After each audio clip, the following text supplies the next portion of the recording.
How are we doing, guys? It always makes Wayman laugh. That I know it always makes Wayman laugh. The pull that off every 1 in 3 videos to try and do it. But guys, here we are. The big match preview. Crystal Palace at home tomorrow night.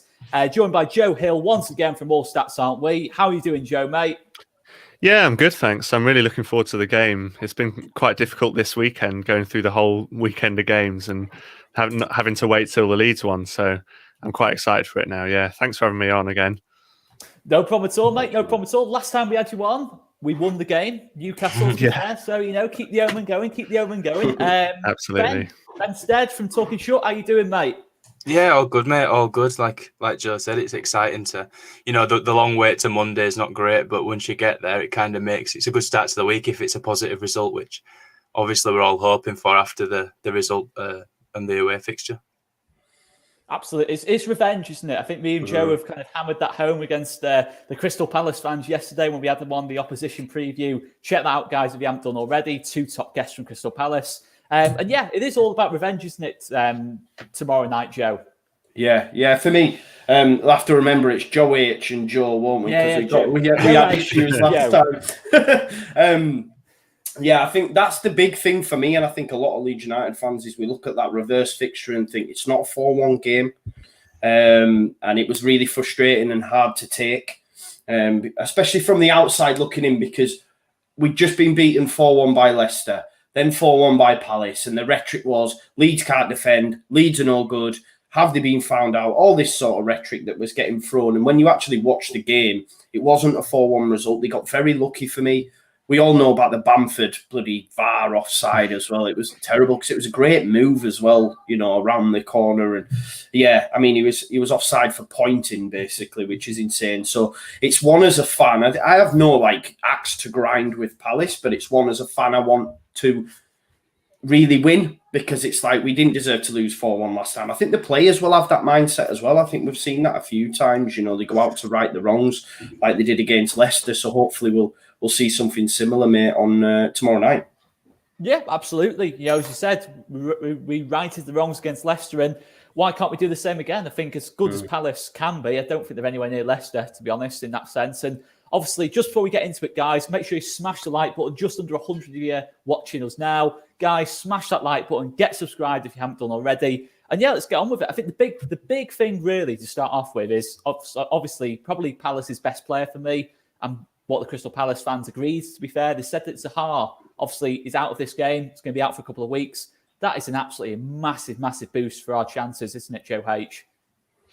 Absolutely. I mean, he's been integral to all of their play this season, basically. I mean, him and Eze are really the 2 danger men going forward, and they really look to them as outlets, because they play quite defensive football.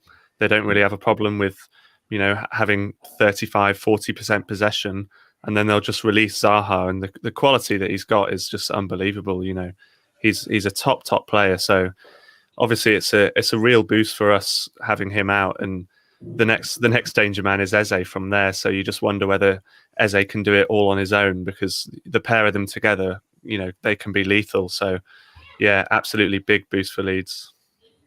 Yeah, Eze's getting a few mentions already. Two mentions of worry about Eze there in about 30 seconds. But Ben, obviously, last time, really that 4-1 game in the second half, when Palace did go ahead, we had that goal wrongly disallowed. Zaha took over, didn't he, really, in that second half of the Palace game on the counter? It did. I mean, it's something that he's been doing for Palace for a long time now, so it's to be expected. I think just looking back at the game, which I have done, there was a very big battle between kind of Van Arnold and Costa on the day, and we all know that Costa's not probably the best defensively, so that it'll be interesting to see how Rafinha matches up against him tomorrow, because he's shown that his defensive contribution to this team is pretty solid and sound. And that's an outlet that's definitely an outlet for Palace. But of course, Zaha has a huge miss, and Eze has massive shoes to fill, but he's more than capable as well. Every time he gets the ball, you get a little bit worried. I mean, the way that he kind of breezed past Calvin when playing for QPR in the Championship, he's a breath of fresh air, really. He's a quality player. And, given the chance and the stage to fill those shoes of Zaha's tomorrow, could be a massive chance for him as well. Absolutely. Not 100%. I mean, obviously, Eze, really, without Zaha on the pitch, Joe, I mean, it's the thing is with Eze for me is it's just that distance shooting where he can just hit the ball the way he does from distance. For me, as I've already said, we can defend brilliantly tomorrow and still concede because Eze can just smash balls into the back of the net from 30, 40 yards. Sounds like a click song now, but you know what I mean? He's got that in him. I think we've seen in both games, certainly last season, as Ben was touching on there. Even Calvin even listed Eze last season as being his most difficult opponent. So, it's going to be really interesting if Palace do go to 4-2-3-1. We're going to possibly see Eze and Calvin come head to head to an extent, really, in terms of position. Who do you fancy to win that battle if that was the case, Joe? I'm backing KP all day, aren't I? I've got to. But listen, we do need to be wary of Eze. I think, especially in the man marking system as well. That's the thing when you have a player like Eze who can beat a man, and then the heavens open, as it were, sometimes when you've got decent ball carriers, and he's definitely that. And like you say, he can finish as well. So if no passes on, he will have a go. I remember last time, we spoke to a Crystal Palace fan before the reverse fixture, and they hadn't seen much of him because Roy Hodgson wasn't really playing him at the time. And then obviously in a game like against Leeds United, it's ideal for a player like Eze. It's like when we'd seen David Moyes use Ben Rama, I think, for one of the first times when we played them, because it's ideal for them sort of players, So he's someone we need to do a job on.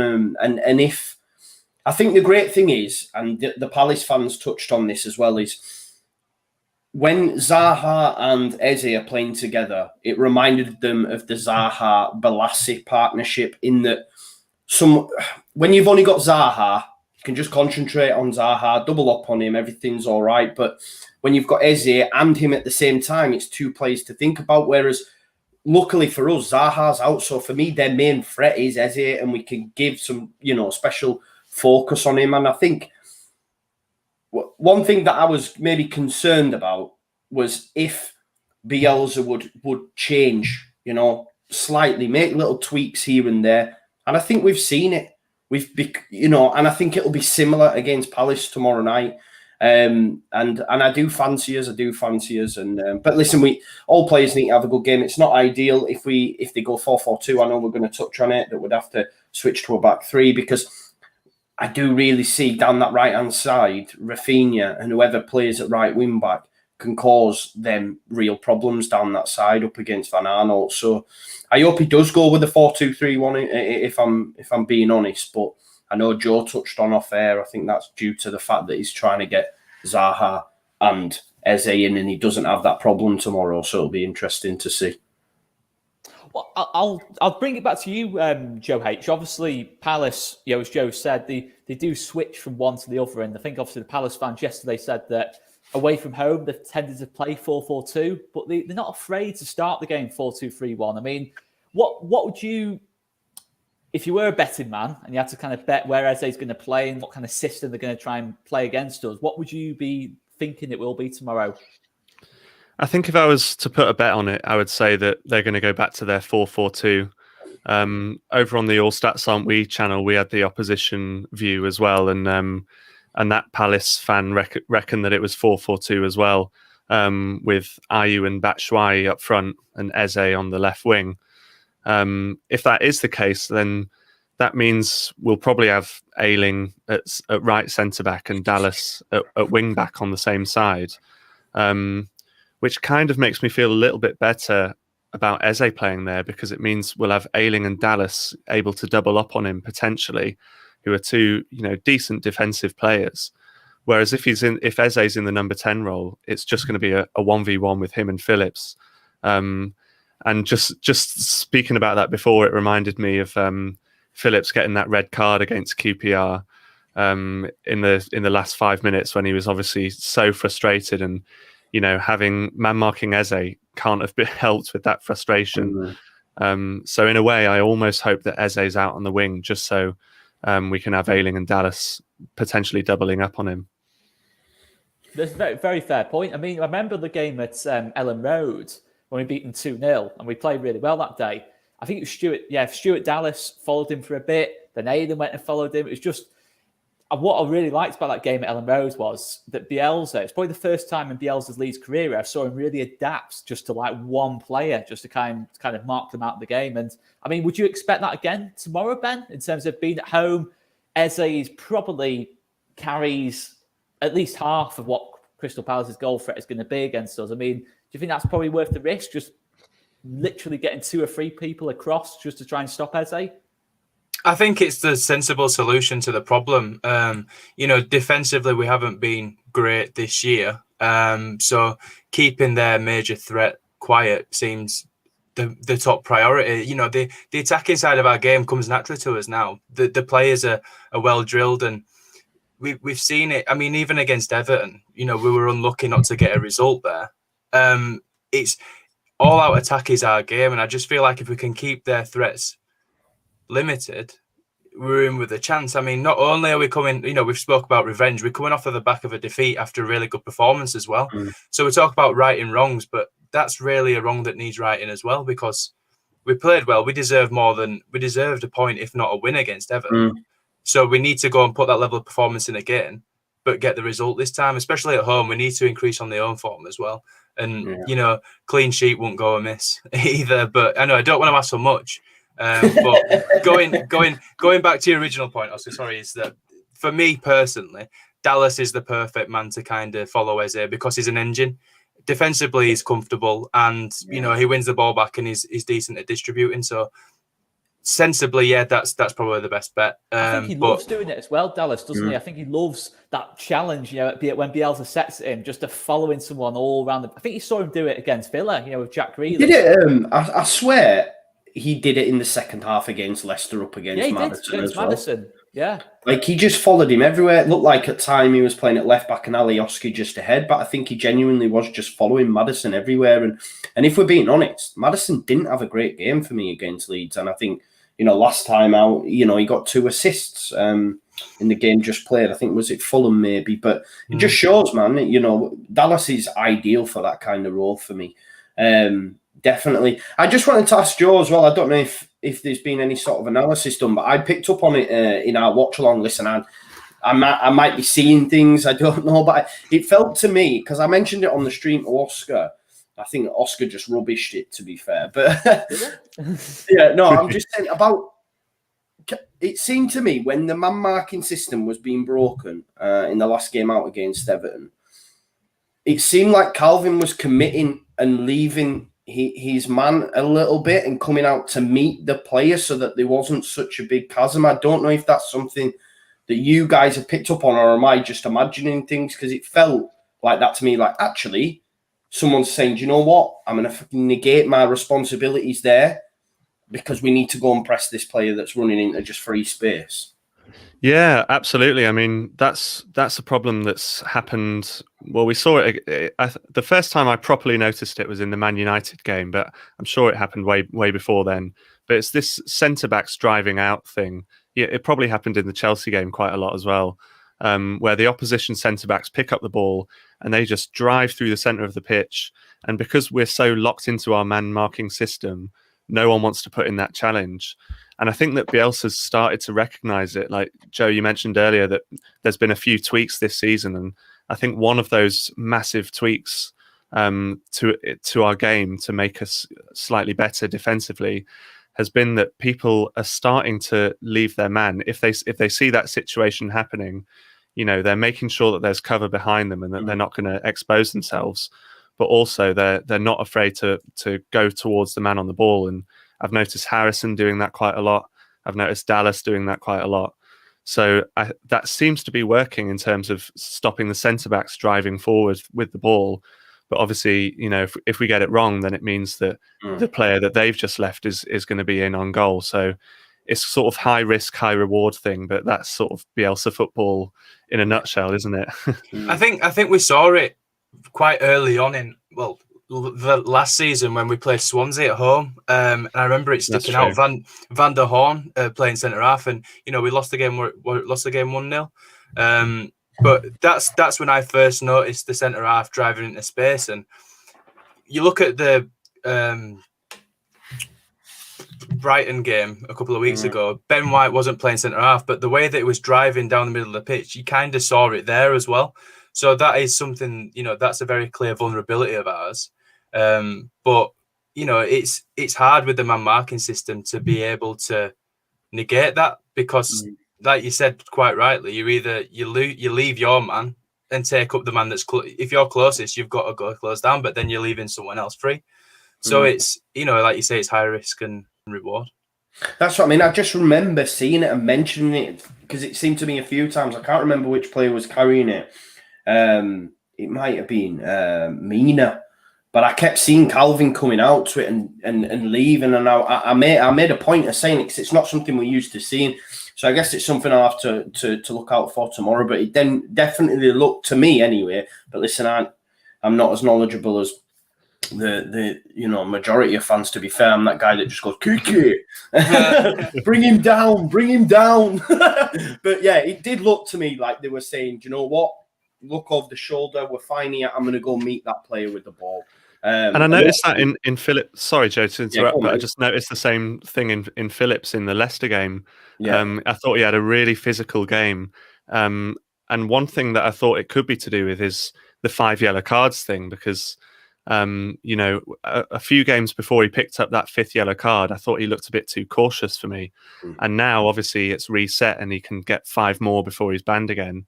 And so I thought maybe he's just got a slight weight off his shoulders and he's not afraid to put in those tough challenges again. So maybe that's a good thing for us tomorrow if he's coming up against Eze. Definitely. I don't know if you've seen. Did you watch the Wolves game this half? Did anyone watch it? No. I kept an eye on it. I tried, but I fell asleep. Yeah, well, I did in the first half. I'm not going to lie, Ben. I was on the couch. I did on the first half. Yeah. But there was a moment where Traore tried to get round Soyuncu, and Soyuncu brought him down. And I've been saying that now. Oscar will tell you so many times in our games when I'm like, just bring him down and take the foul. And I remember Traore just getting round Soyuncu, and I thought about it, and I thought, if that's Luke Ayling or someone, they're not bringing him down. They're trying to run alongside him, which can be frustrating sometimes. Do you know what it is, Joe? You look at the effective teams in the league, you look at Leicester's, you look at Liverpool, you look at City as well. They've all got those players who would take a man down. You've got Fernandinho at City, you've got Fabinho at Liverpool, and Ndidi at Leicester. Even at Scum, you've got McTominay, Fred. These kind of players that will disrupt play, and there is an art to it. There is an art to it. A tactical foul when to break up plays is sometimes needed, but we are too nice. Yeah. Which is weird as a Leeds United side, because it's not something that you would associate with us. You wouldn't. But it is something that you are quite rightly saying. It bugs me a little bit. Yeah. Because there are times where we could slow the game down, get set back up, and we don't. And, that doesn't always mean it leads to a goal scoring opportunity or a goal, but it's something that I think we should be thinking about. Yeah, I think there was Harvey Barnes. Harvey Barnes was a perfect example. He just kept getting around his man. I think he was the same as well. Same Maximan, Almiron at times. And I'm watching the game just thinking, bring him down, because what would happen is, I can't remember who it was. It might have been St. Maximan. Ayling had a chance to bring him down on halfway, didn't. And he got right to the edge of our box and Cooper brought him down. And I thought you might as well have just took that tactical foul back there, because, once he's put the afterburners on, he's beating you, Luke. And I think sometimes, like you say, we can be a little bit nice. And when I seen Soyuncu do it against Traore, I thought, if that's Leeds, we're not doing that. And he's just busting round them. It just can be a little bit frustrating, I think. But it's all about getting in the right place as well. Like, obviously, our record with set pieces. If it's in your own half, take it. It's on the halfway line, take it by all means. But there's certain ones where you got to be careful, because I think with City and Liverpool, and to an extent, Scum and that lot, they've got that height to then defend the set piece. Like City today, when Mane or Salah burst through on goal, they thought, we've got Diaz, we've got Stones, we've got Rodri, we've got all this height in that lot, and Ederson in goal, who just claims absolutely everything that goes into the box. I don't think we've got I don't know. I might just be guessing, but I don't know if there's that confidence in terms of when we do give the foul away, thinking, you look at like kind of our height and that lot, and the way we defend set pieces in general. That's the only thing I say against it. But I do think there's certain situations like that first goal against Leicester, Harvey Barnes, as Joe said, on the halfway line, just got to take him there. There's no chance Leicester can just swing that ball into the box. But when we're kind of like 20, 30 yards away from goal, I think we've just got to, for me, stay on the feet because the set pieces are just the best chances teams get against us. And I mean, look, the Everton game is another one where we, I was trying to think, who gave the free kick away against, was it a corner or free kick? Corner, mate. I think. Was it corner? I think Pascal as well. I remember my brother saying, I didn't. Oh, yeah. I think Pascal made a silly decision. I think he tried to jockey it out of play and it ended up getting, getting kicked and against him. Lewin got across him, didn't he? Yeah. I think, But again... I don't see... It's for me, I don't know what you guys think. It's easy for people to now label Leeds United as their gash at defending set pieces due to what came before, right? We were for a period of time. However, I feel we've improved in that area, and we improved in it from the Burnley game after Meslier started coming. And since then, we haven't... Look at Ben laughing there. Childish, mate. But when Meslier started to come out for crosses, well, I think we've got better at them, but it's easy as soon as we concede one now because we have such a poor start. They go, they're no good from set pieces. When in actual fact, I think we've got better at defending them and attacking them. I think there's been a few situations where I feel that we're going to get a couple from corners soon enough. And Rafinha on the deliveries from corners as well in the last game. I thought his deliveries were incredible. He just whips them in so much pace into the perfect area. So I do agree with you. I really thought there was one coming in the first half against Everton, to be honest. I think we had 5 or 6 corners in the first half even. And I just really felt there was one coming. So, I mean, we're long overdue, aren't we, really? We barely ever score from set pieces. But no, I agree as well that Meslier, since that Burnley game, since Meslier started coming for them, I don't think we've looked too bad. And if you watch Ayling after the goal that Calvert-Lewin scores, he just has his hands on his head, and he came out afterwards and totally admitted to the mistake, which I think I rate quite highly. It takes a lot to come out in the press, on Sky Sports or whatever it was, and say, yeah, that was all my fault. So fair play to him, and he'll be looking to he'll be looking to right that wrong next game, won't he? Definitely. I don't think it's an issue we'll ever truly, sort of get rid of until I think we get Robin Koch and Struijk in the same team. For me, I think obviously that height. I think we have definitely improved, but I think there is still situations where obviously that Tottenham goal where obviously got Alderweireld running across the front post, and to be fair, there's nothing you can really do about that. It's a really good cross. Even if you take Meslier out, really the angle is just a goal. Any kind of touch of Alderweireld, it's a goal, and it was a goal. And to be fair, the one on there against Everton didn't really come from Meslier coming out. It was just a sort of 2 contacts, and we didn't win either of them. But I don't think, for me, we'll ever... I think we've definitely improved, as Joe says, but I don't think we'll ever truly face a corner like City or Liverpool or any of these teams with height do until we get Koch and Struijk in the same team. But that's not Bielsa's fault. If you have our second tallest player after Struijk, I think, is Cooper, who's 6 foot, I think. So we're not the land of giants when it comes to defending set pieces, and I just think get Koch in the team. And because to be fair, before Koch got injured, I genuinely didn't think set pieces were a problem. It was kind of in that 4 to 6 week spell when we played. I think we played West Ham was one of the big ones, Newcastle. It was kind of in that spell where we were trying to still adjust in that lot, where I thought it was really a problem, where it's literally every single game. It was, wasn't it? I think every single set piece we conceded was going in, wasn't it, man? It was so frustrating. I think we said at one point, I'd rather face a penalty than a corner at the minute. Yeah. It got to that point. But I honestly don't think, I don't know if you agree, Ben, but I don't think the set pieces were a problem before Koch got injured. I remember against Sheffield United, I think we faced like a barrage of set pieces towards the end, and Koch just put his head on every single one of them, almost Janssen-like in that sense. Yeah, I think there's a lot to be said for our set piece, form, stat, whatever. simply because we haven't really played with a settled back four this year, and it's kind of hard to kind of judge us on that when the back four is changing week in, week out. Cock's obviously a huge miss for his aerial presence and other things as well, but I just think that it's hard for us to be judged on it when that back four does change. We've had Ailing at centre half, we've had Stewart brought in, Calvin's played there. It's just we just hadn't quite had the rub of the green. And as you quite rightly said, Oscar, when Cock was starting with Cooper at centre half or strike, there was no worry there at all, really. The only one I can remember was Van Dijk against Liverpool. I think Palace actually scored one as well, but that was more like it was a crazy while that one went in, to be fair. But I think the only goal I can remember was conceding from a set piece was it's Van Dijk. It's Virgil van Dijk. I'm going to say there's not many people stopping Van Dijk flying in at front post, is there?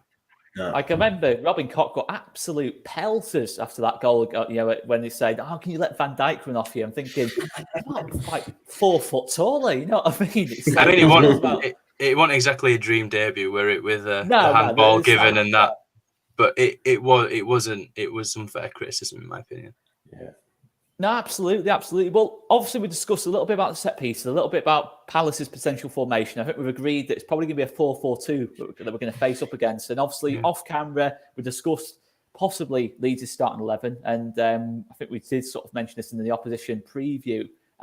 So if that was the team tomorrow, Joe H, where do you think, what areas of that team are you looking at and thinking that is going to really hurt Palace tomorrow night? Well, one of the places that I think it could is, and this, I got this from listening to your opposition preview as well. They were really worried about Van Aanholt on their left-hand side, about him getting forward and then Rafinha being let in behind. And I think that's going to be huge for us. I think from what they seem to say, I mean, I've not watched that much Palace this season, I have to be honest, but they seem to say that he gets caught out of position all the time. And if that's the case, then Rafinha's just going to clean up in that area. He's going to get 1v1 with whoever it's going to be, Cahill, even it could be. And I really fancy his chances against someone like that. I mean, I think all of Palace's back four are over 30, if not, 33, 34. So that's really the area on our right-hand side. If we have Ailing and Dallas on the same side as well in the build-up, there's been some great linking up between Rafinha and Ailing in the past few games. So for me, that's the danger area for us.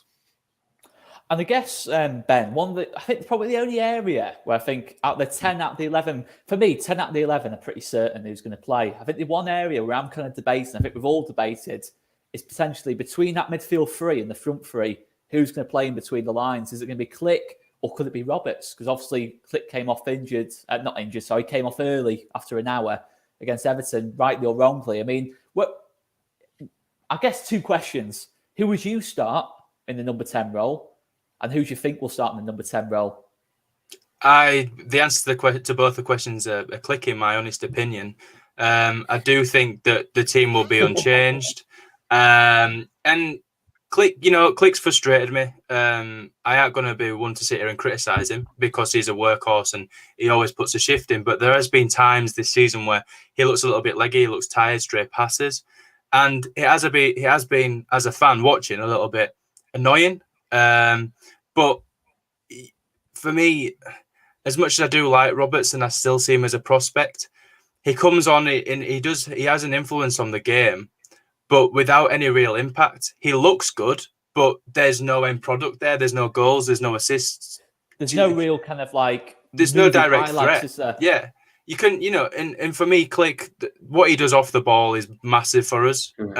His work rate's massive. And you do think, once he gets the ball at the edge of the box, given the chance to curl one into the top corner, your money's on him to do it. And we've seen a decline in form, but a couple more games growing into the team again, I think we'll see and I spoke about it, or Ben spoke about it on Talking Shut last week, that we do see players go through peaks and troughs of form. at Leeds under Bielsa, and I just feel like this is a little bit of a low point for Click. And he's not being diabolical. It's not like he's hard to watch and you want him to get out of the team. It's just one of those things where he's set a precedent for how good he really is. And Bielsa noticed that. I mentioned in a press conference of how good he really is, and he's just not quite hit those heights again. And when he does start hitting them heights, he's a number 8 that many Premier League teams would have in their squad, because he is a real threat. Defensively, he's sound as well. So personally, that's who I'd want there. And that's who I think will be there, just for the Bielsa doesn't like to really change things unless he has to. And I don't think he has to change anything. I think we'd be happy with starting with Click there. I mean, Joe, obviously with your Click propaganda ever since the game finished, I mean, solid Click propaganda, by the way. I'm surprised if the big man didn't message you if he scores on Monday night, to be honest. That would be amazing. I think if Click does score, if he doesn't dedicate the goal to Joe Wayman, I will be quite disappointed, to be honest. I think, I think you'll feel let down, mate. Yeah, I mean, do you agree? I think obviously when you were nodding your head before, you definitely agree with Click in the 10. Yeah, I think for me, it's been frustrating to see a flip-flop on Click in such a short space of time. For me, he's been like a Terminator for the last 2 seasons, two and a half seasons, He's been playing up here, ever since that first game under Bielsa. He's been up here. And he's had a few poor games. I'm not going to deny that. But to then say, I've seen it, not only I've seen it on here, people in the chat, we had it on our player ratings, people saying he needs to go. Wow, short memories. That's just my opinion. Everyone's entitled to theirs. Look, I've seen people advocating Roberts starting today. I've seen it on Twitter. Roberts has had 3 decent appearances off the bench that will accumulate probably 30 minutes worth of football. Prior to that, we all wanted him to go out on loan. So I'm not getting how these 3 sub-appearances that will probably, I'd love someone to tell me in the chat, but 6 or 7 minutes, 20 minutes, I don't know. But it probably doesn't accumulate 45 minutes worth of football.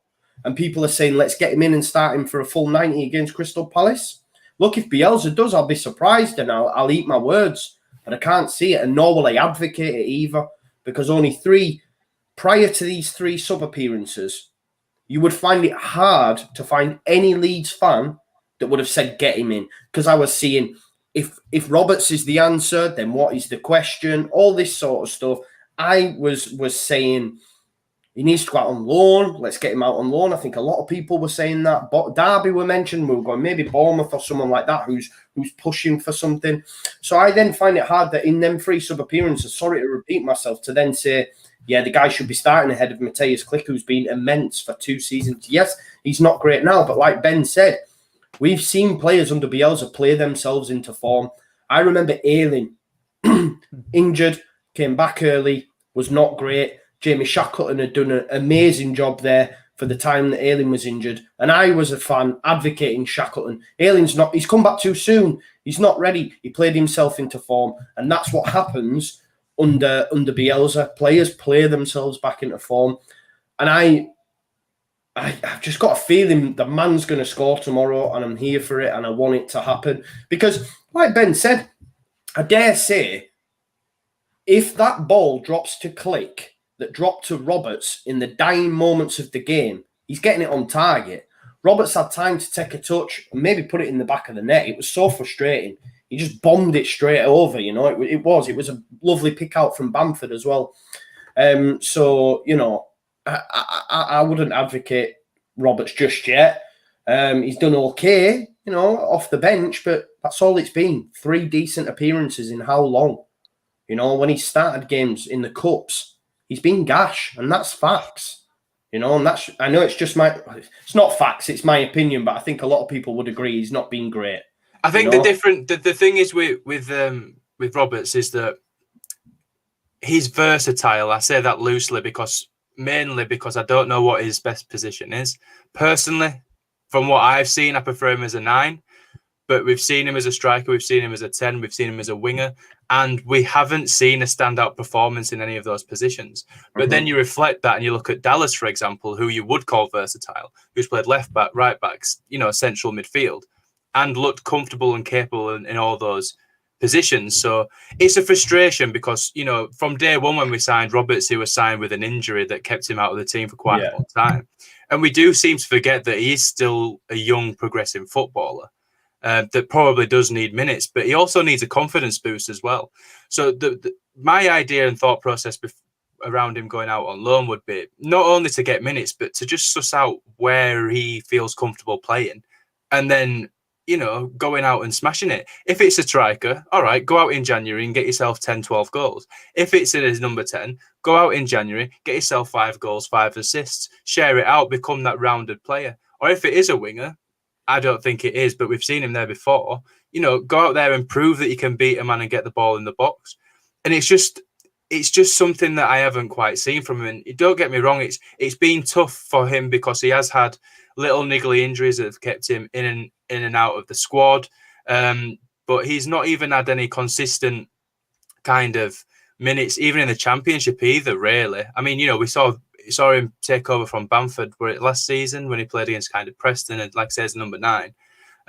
But, apart from that, really, I just don't know what he is. And as I'll just echo what I said before, he's come on and shown real promise, but he's not come on and had a massive effect in end product. We're not talking about a player who's come off of the bench and scored 2, assisted 1, for example, in those 3 games. It's a player who's come on, shown a little glimpse of what he can do, but hasn't really changed the game because he's not provided anything. I'd argue I'd rather start Pablo. He came on against Newcastle and got 2 assists. Do you know what I mean? So you could easily say that, but look, I'm sorry I got it wrong. He's apparently played 81 minutes in the last 3 sub appearances, which is fair enough. But you get my point. It's still less than a full game. That's what I'm saying. The point. It's still more than the Rente. Yeah, still more than Rente. Honestly, I think us 4 will play more minutes than Rente this season. But I just feel like when Roberts comes on, he's too deep. I think of Roberts. I think against Hull, that brilliant bit of movement, that pacing behind, just scaring that back 4 to death of Hull. In a way that Bamford, who I think is a far, far better striker than Roberts, but he's different to Roberts for me. He's more drops into feet, nice technical skill, but he doesn't have that pace, that searing pace, just to really, really scare. Say, for example, Palace tomorrow night, Gary Cahill, Scott Dan, Patrick Van Aanholt. You get a bit of pace against them, and if Rafinha and Harrison can't do the damage, I would argue, and this might sound like a really, really hot take, this, and might a right dodgy take, but if we're going to switch one of Rafinha or Harrison tomorrow, I would personally bring Roberts onto the wing rather than Costa. I would probably rather do that than put Roberts deep playing where Click is. I just don't see how it suits him. I just don't see how he can use that pace. Yeah, you can say he makes those late runs a bit better than Click. He got himself into that position against Everton, but I just think in that position, when you're playing where Click does, you need to have that craft, that craft that I think Pablo's got, Dallas is working on. I think Dallas has improved that side of his game immeasurably last couple of weeks, but I just don't see it from Roberts. I just don't think he's got that cuteness to play like a bit deeper and sort of break teams down. I just think he's got to be the man who makes those runs, and I want to see him go out wide, just for 10, 20 minutes. Because in a minute, I don't see what Costa offers when he comes off the bench. I feel no confidence when Costa comes on that the game's going to change. I feel no game over, mate. If anything, game over. on Tuesday night or Wednesday night, whenever it was, when Harrison came off, I can't see any way how Roberts wouldn't have done any better than him on the left wing. We saw him play there against Villa, I think it was, a couple of years back, and he was tearing them inside and out, in terms of that game. I know we've not seen a lot of Roberts on the wing, but I wouldn't mind seeing him there or up top. I just think seen enough now of Roberts to say that it's probably not his position. I think he's got a lot of lovely attributes to his game, Roberts, but I just think he's got to be the man and get himself more goals in that sense. I just don't think he's going to get many goals in terms of playing in that position. But the other argument I'd make for Click is that last time we played Palace, he got himself 2 assists really in that game because Bamford had that one completely wrongly disallowed, as we all know, and Click made both goals, and that was from Click playing just ahead of Schuick. And it works in the first half because I thought we were the better team in the first half, to be honest. I just think Click there. I think the other factor about Click as well is that when we lose the ball, I just think he can naturally drop in and help KP out. I don't think you get that from Roberts, Pablo, or anyone else really in that sense. But I've got to say, I do think if Click doesn't perform tomorrow night, he's under a lot of pressure when Rodrigo comes back. I think there's no doubt about it. If Rodrigo was fit, he will probably be playing this game. Yeah. He will probably be playing there. I think, look, we saw it at the Newcastle and Leicester. So I think it can go either way, but when Click's mentality, which I think is absolutely outstanding, he started 112 out of 115 games. He's never been injured. That mentality in terms of he's just winner's mentality, and the way he fought back in the first place to actually get his Leeds career after Thomas Christensen just chucked him out for Conor Shaughnessy or whoever it was and all that lot, trying to raise. It makes you wonder what he did wrong, doesn't it? That's the thing. And it's the way he bounced back. And I just think this now, he's got a couple of fans on his back. And I've got no problem with criticism of Click. I just think some of it's gone over the top. I think there's a couple of accounts on Twitter, I'm not going to name them, where they've kind of gone a bit over the top for me on it. Saying he's got to be dropped, he's got to be this and that. I just think that's a bit over the top. I received, some really negative tweets on the back of mine saying I was shocked. I genuinely are still like, wow, like I didn't realise there's been. It's the fact that people say he's got to be dropped. I think you're thinking, hang on a minute. This is the guy who's played every single game, pretty much every single minute of every single game for 2 years. Probably being, in that sense, one of for me, probably the most important. Maybe you could argue KP, Pablo, of the whole team. For me, he's when he does leave Leeds, he will be remembered for a long, long time in that kind of sense, like Pablo will. I just think you think to yourself, it's a club legend. It's a bit different though, isn't it? It's not like Rodrigo, who we've only sort of seen for 2 or 3 months. Yeah, this is Click. We're talking about. It just seems a bit. I don't know. I just think when you got someone in there who's done a lot for the club, considering how little he cost, I just think that's a bit poor for me. But I don't know. It's all about opinions, as we say. But I mean, let's go on to the bench then a little bit, because I kind of touched on it there. Obviously, just straight away calling out Costa, shamelessly calling out Costa. But guys, smash the like button. We're almost on 200 live viewers. So smash that like button for us guys as well. I mean, looking at the bench against Everton, it was a young bench, wasn't it, Joe H? It was a very, very young bench. I mean,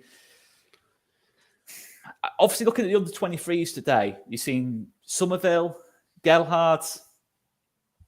Would you put them on the bench now at this point in terms of the lack of impact we're seeing off the players coming onto the pitch? Would you possibly make that argument now to start getting them on the bench? I think now that you can have 9 subs on the bench, you can have 9 options. It might be worth just giving 1 or 2 of them a little shot on the bench. And this is not me saying that they should come off the bench because I don't. But I think just getting them in that atmosphere with the first team, getting prepared for a game day, it just gives them a little bit of excitement and a little bit of a buzz. So in terms of who else we'd like to see come off the bench, one person that we've not really spoken about is Jamie Shackleton, because I'm one of his biggest fans. I think he's fantastic, and I think tomorrow that he could be a game changer. If we are in that three central defenders and 2 wing backs system, a big option for me is bringing on Shackleton for Alioski and swapping them. So Dallas is on the left and Shackleton's on the right in the right wing back role. And I think he could be fantastic there. I think we saw him linking up was it against West Brom? I think Rafinha's goal against West Brom. Yeah. Shackleton was linking up there. And I just thought that was brilliant play from him. And I think since then he's not really, Shack Attack, he's not really made much of he's not really made many appearances since then, or that's just me speaking from memory, really. But we've not seen that much of him, so he's one for me that I'd really like to see. If we don't fancy bringing Costa on, and Pervader's injured, I think he's going to be a real game changer. So really hope we can see him tomorrow. Well, just had a comment through here saying, "Get rid of Costa, Oscar." I mean, I do apologise, Michael, but it's kind of not in my control. I mean, it's not in my control. Would you get rid of him if it was in your control, Oscar? Would they get rid of Costa? The thing, look, on Costa... What's it on the fence? There is look, Right now, yeah. If the transfer window, if the summer window is opening tomorrow, no doubt about it, I would. But what I will say about Costa is there's talent there. There's still talent there. But he just doesn't believe in himself. I just don't think there's a belief there. I think when he comes on now, you sort of see from his body language, his first touch is always terrible. I think the last 4 or 5 times he's come onto the pitch, that first touch in terms of where you can really almost intimidate the opposition. You take a really sharp first touch and drive at someone, in the first sort of 4 or 5 touches, and you show that intent to kind of like the fullback in that sense.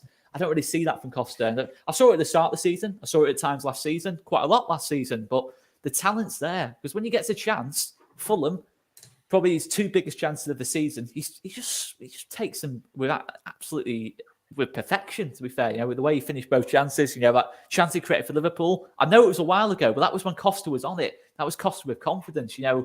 I think, at first, after lockdown, I thought he was probably one of the players who benefited the most from going out, in terms of having no fans at the grounds. I thought because he felt like he could try things, without having to fear people moaning and groaning if he loses the ball and the team goes on the counter and attacks us.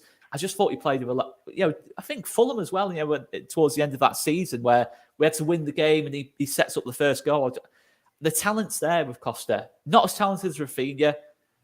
I could argue probably not as talented as Harrison in terms of first touch and general play and that lot and general game intelligence, but the talent is there. I still insist. When Costa leaves this club, which I think, unfortunately, I do think it is a when rather than an if, to be honest, at this stage, and goes to a Norwich or he goes to someone else in the Nottingham Forest, someone like that in the Championship. If he did go to someone in the Championship, I think he'd do really well because I think there'd be a lot less pressure on him.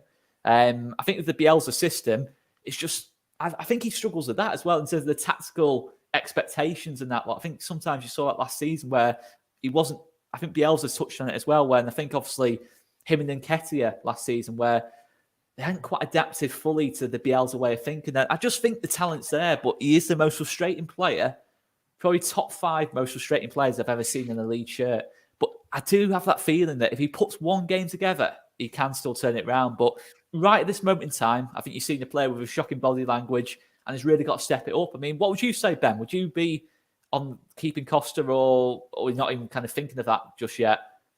It's not so much that, mate. It's that he had a great start to the season and then West Ham happened and it was just diabolical. Like watching him in that game was terrible, to the point where he was a shadow of what we've seen before. And a little bit of perspective, when he's costing 14, 15 million and Rafinha's costing 17, it's that comparison. Yeah, it might weigh on his shoulders. I don't know, but he's a footballer that plays with weight on his shoulders, and he doesn't need to because he's got the ability and the capability to run the show on a wing should he want to. But I don't really know how to word this, but I think it's more of a mentality thing. A winger in a Bielsa system is asked a lot of, and you've seen Rafinha's work rate, you've seen Jack Harrison's work rate. For everything they do going forward, they've got to do 2 times going back simply because of how intense the system is. And I just don't think he's willing to do it. I don't think he's willing to put the hard yards in. And for that reason, he's not willing. He's not getting the game time that he needs to be able to grow into the games and find some form again. We've seen Poveda take over as a more preferred substitute, which and he's been given a chance and he's not taken it. And he could have. I mean, if he'd have kept performing the way he did and built on that, and play to the potential that that we think he's got, then maybe he would have delayed Rafinha's entry into the squad. But Rafinha, as soon as Rafinha were ready, he was thrown in and he just blew him out the water. Everyone were in awe of what he can do. And from Rafinha's first game, I think was it not West Ham, sorry, Aston Villa when he came on. Yeah.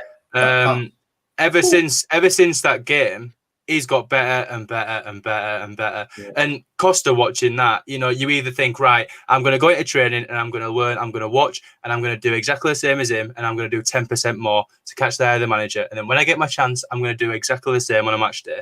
But instead, for me, it feels like he's watching him in training and just think, I can't compete with that. I'm not as good as that. And as a footballer, you need the mentality. You need to be able to think, I'm the man, and I'm going to get the job done, and I'm going to be as good as it takes. And for me, he doesn't seem to have that. And it all comes down to the body language that you've spoken about. He comes on, his shoulders are low, he huffs and puffs and walks around like he's got the world on his shoulders. And then he gets the ball to feet and his touch isn't great. He dribbles at defender and he gets tackled, you know, and it's just a disaster from the start, because when it comes to it, in my opinion, watching him, his head's not in it. Yeah, absolutely. I think. Have you all watched The Office UK? Have you watched The Office UK version? Yes, a little bit. This is a mad segue. This is a when he mad goes on that segue. date, you know, when he goes on that date, and he's the office. We've all been there. It's like that. He just knew. It's kind of his body language, because the same happened at Wolves when Jota turned up. Diogo Jota turned up, and then obviously Traore turned up, and we had a Wolves fan on months ago now when we played Wolves, and he said, and he kept saying to me, and at that point I was on such a Costa high in terms of I was praising Costa because he was being absolutely brilliant at the start of the season. And it was around that time where Costa's performances started to drop. And it was, I think Rafinha had signed the week before. And he said, what, you know, I think he said it off camera as well. He said, just watch Costa now. You know, the big thing will be telling us can he continue to perform when Rafinha's come through the door. Because I say when Jota turned up, you know, Traore, all these different wingers, Cavallero, etc. His performance, because he was the top man at Wolves before they had this big investment, before Nuno came through the door, and he wasn't the same player. And I think a lot of Wolves fans have said that as well. And unfortunately, I think as well, Oscar, I've seen a few comments, and I don't think he was great in the Championship. No. I don't know if you guys agree. We bought him for him, and we thought he would tear it up, and at times he didn't. And that's just my own opinion. I've seen someone mention, Rafinha was playing against better opposition last season, like PSG, etc. Costa did it in the Premiership for a little while under Wolves, and there's some exceptional talent in the Premier League. So he scored 4 goals last season, Costa. Yeah. So there you go. That's what I'm saying. So I don't think he was amazing in the Championship personally. He came up, and I think the whole squad surprised us, let's be honest, and he was included in that, especially Patrick Bamford for an example. But he was great early doors, but like you say, he's just really, and Ben touched on a fantastic point again about mentality. You watch Rafinha play, he plays angry. He wants to win. He's a winner. You can see it in him. I forget which game it was. We're getting beat, and he's grabbing their players to get them off the pitch in the 90th minute. You know, he's got that bite about him. Whereas, like you say, Costa's coming on, and it's just like he just looks weak. And as a fan, when we're chasing a game, it's frustrating. I still think the jury's out on Poveda, right? But I would much rather see Poveda come on, because he looks like he tries to do stuff. I think his decision making isn't great, and final ball, etc. And that'll come with time. I just my own opinion. I think this jury's still out, but he's offering much more than what Costa did. And I just want to touch on, like you mentioned the young players, and a lot of people have mentioned it in the chat. And I remember prior to Crawley, everyone was banging the Greenwood Geldart drum. After Crawley, they ain't ready, and I don't want to rush this. We've already seen, we've got young lads on the bench. We had it with Gotts. When they're ready, they'll get game time. Gotts, unfortunately, he's gone at Salford. He's doing all right. But what I'm saying is Bielsa, and I hate to make this comparison. You might think I'm mad, but look at Foden, right? And I'm not comparing any of our players whatsoever, Geldart, Greenwood, to Foden. This is up there with my Cooper's Baresi. No, but what I'm saying is, Oscar, what I'm saying is, 2 seasons ago, people were saying, why isn't he playing him? Why isn't he playing him? Our fans would be doing the same. Geldart, Greenwood, get them played. Look at what Foden's doing now. So I have trust in Bielsa to be able to manage these players the right way. And I think for me, we've got some exceptional talent down there. Somerville, Drama, Geldart, Greenwood. But if they were ready, they'd be here. And it was a real, and I said this, and I was a bit like, I don't want anyone to mention Geldart Greenwood to me again, like after Crawley, because it was a real eye-opener that these players are not quite ready yet. Give time. It's a very good point, and it's something that I actually was going to say before Joe said it. And by no means comparing the players to Foden, but the way that the way that Guardiola has managed Foden's career so far has been exceptional to where we're seeing him now tearing up in not only the Premier League, but the Champions League. And, you know, not only is that doing wonders for City, but it'll do wonders for England because he's an exceptional talent. Just one thing I would like to add on the kind of Costa debate as well, and the mentality side of it is, you look at Bamford, and we brought Rodrigo in the summer, you know, Spain's number 9 record transfer fee. And ever since, in my humble opinion, ever since the start of the season from Liverpool, Bamford has worked his bollocks off to make sure that that number 9 shirt is his. Regardless of whether Rodrigo were going to be a number 9 or not, he's done everything in his powers. Yeah, he's had some off games, but the majority, I mean, he's been talked about for England, for example, already. You know, he's in the same breath as Kane and as Rashford, as DCL. Not as in he's the same caliber, but to be talked about for England squads is what I mean. And he's just added that next level to his game, and that's all down to him pushing himself. And if Costa, you know, applied a little bit of the same, it'd go a long way. It'd go a long way. But yeah, quite rightly, as you're saying, with the young players, we've got an abundance of talent there. But chucking them in, especially in the first season in the Premier League, where safety is key, it's just not right. You know, come to the end of the season and we're safe playing sailing. Yeah, chuck them in, give them 10 minutes, whatever. But as it stands, you know, just stick what we've got and make it work. Yeah, exactly. We're in no rush either, are we? I mean, we're staying in the division, and ultimately, that's all that matters, man. You know, I have a joke on here and say, listen, we're playing that Champions League tune, and if we, you know, I'm banging that drum.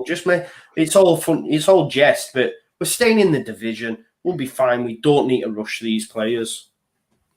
No, absolutely not. I mean, tomorrow if we win, we go above Arsenal with a game in hand. Imagine that. It was only a couple of weeks ago. Southampton were the best team since sliced bread. Yeah, it's true though. Yeah, and then we're above them now, but we don't get the same rhetoric, you know. But there you go. You know, Ralph was crying after beating Liverpool. I gave him some stick, and people were going, "No, it's a nice thing." I went, "It's not, man. He's only beaten Liverpool. Like, that's not the right mentality to have as a coach." For me personally, all gone downhill from there since ever since he did that. Really, do you nice think that affected the players though? You won a game. What? Sorry. Do you think that affected the players though? Like, he saw the manager start crying when they've just beaten like an injury-depleted Liverpool 1-0. You're thinking, I'd be a bit annoyed about that from a player. I'm thinking, do you think we're that bad that you have to go to your knees? And it's not like Dyche did it. Do you reckon Dyche did it? Imagine Dyche. Exactly. If Hasenhuttl had done that in front of Dyche, I think Dyche would have been belting him one, to be honest. And saying, get up, man, get up from that lot. But what are you doing, guys? Let's go to predictions. Let's go for predictions, guys. I'll go to Joe H first. What are you going for, mate? I'm going to go for 2-0 Leeds. I think it's going to be a tight game. I think it's going to be really tight. What we've spoken before about Rafinha just having all that space. I think, like you said, Joe, Klick's long overdue a goal. I fancy us to get one at least, and then, you know, maybe the second comes when Palace are chasing the game towards the end. So that's kind of my optimistic prediction, because I do think it's going to be tight, and I think Crystal Palace are going to sit very deep. And if it gets to 0-0 at half time, then they'll be buzzing. But yeah, I do fancy us to break the deadlock. Ben, what are you going for, mate? See, this is tough because I made a prediction like a few days ago on Talking Shut, and I genuinely can't remember what I said. So I might have been a little bit more optimistic than I don't know. I think I said 3-1. I think I was sat there and Graham was talking about how it would be a close game. And I think Graham Smith predicted a 1-0 win or something. And I think I came up with something ridiculous like 3-1. So yeah, I'll stick with what I said. But I think mostly, like I said, from the top of the show is the revenge thing, you know, just what happened last time, and needing the result to go with the performance at Everton's massive as well. And for those two reasons, I expect a comfortable win. I say expect, but what do I know? Joe, what are you going for, mate? I think you said 3-1, didn't you? Yes. I know. What made me laugh is when Ben went, I said something ridiculous, and I went, I actually said that. But listen, I always back us. But I think exactly what Ben said, and I said that yesterday to the Palace fans we had. I fancy us to go on and get a little bit of revenge. And listen, if Leeds United score early, then the world's your oyster, you know what I mean? It is sometimes like that. It's like Joe says, it's if they can get in 0-0, then it's different, you know, and Roy gives them a little bit more, and then, you know, they get 70 minutes, and then, you know, where, you know, the peppering balls in. So I don't know. I think, look, we were hard done by against Everton. I agree with what Ben said earlier. For me, we should have won the game. I know it's mad to say we lost 2-1, but I think we did enough to win the game.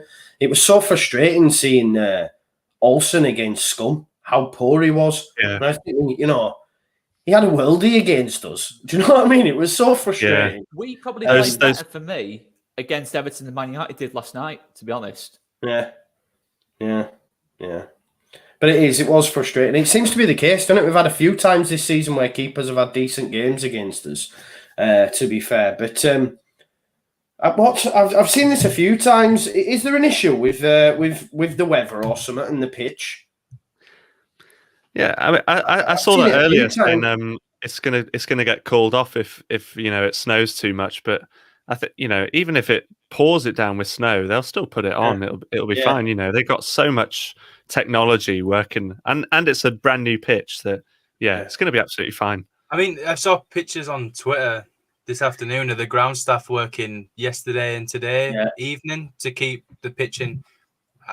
You know, we're not playing, you know, in Histon anymore. You know, this is Premier League football, and there's underground heating and things like that. I don't see why it might be slippy again, but I was going to ask you, what are your thoughts on the? It best be sorted, because Harrison slipped in the build up to our first. I think I heard John say on All Stats, aren't we? There were like 12 slips in the first half or something, and then he stopped counting. He got bored. Slip count. Yeah, it was poor. It was poor, wasn't it? Yeah, I mean, obviously, I know absolutely nothing about grass and all that stuff, but from what I understand, it just takes a couple of weeks for it to bed in, and you know that slippiness was just something that happens with new surfaces.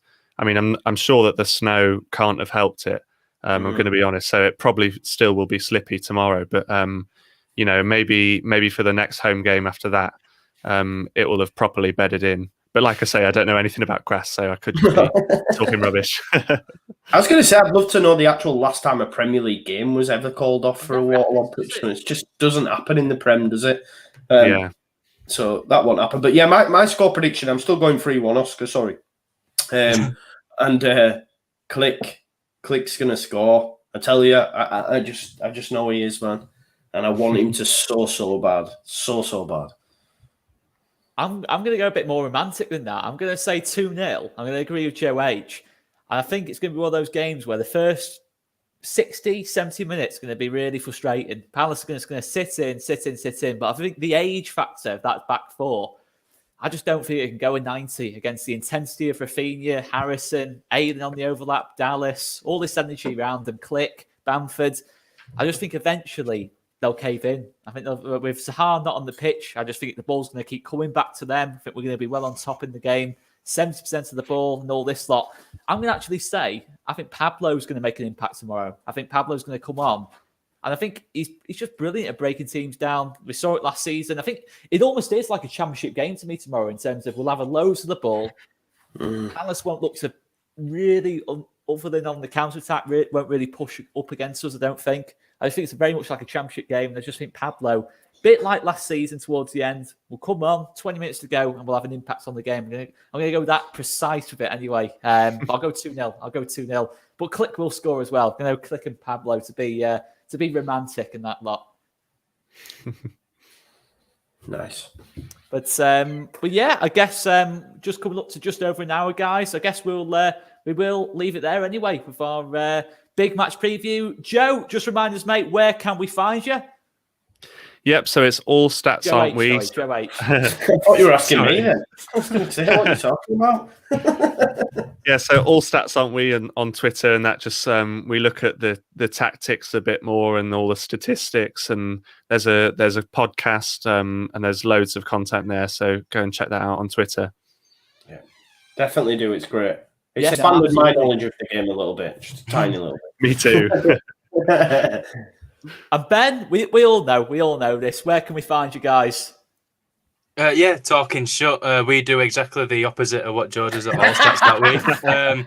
We talk complete, utter shit and try and make it work. But yeah, it's a good laugh. And yeah, you can find me talking shut. Yeah, very I was good. going to say that these like extend me football knowledge. These just like extend me. I don't know, like me swearing knowledge or something. I don't know. But it's great. Both are great, man. Always, man. Class.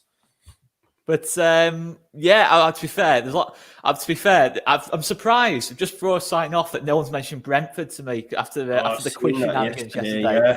I'm surprised. I've just said, Joe, where are you from? I'm just having a nightmare at the minute. I don't know if we do a quiz. We do a quiz on a weekend, and I kind of got it a bit wrong. The question was who's top of the championship, and nearly everyone went for Norwich, and for some reason Oscar put Brentford, so everyone got it wrong. I actually got a message as well, saying I take the quiz very seriously, and it's I'm quite frustrated with that. I was like, it's only a laugh. We only do it.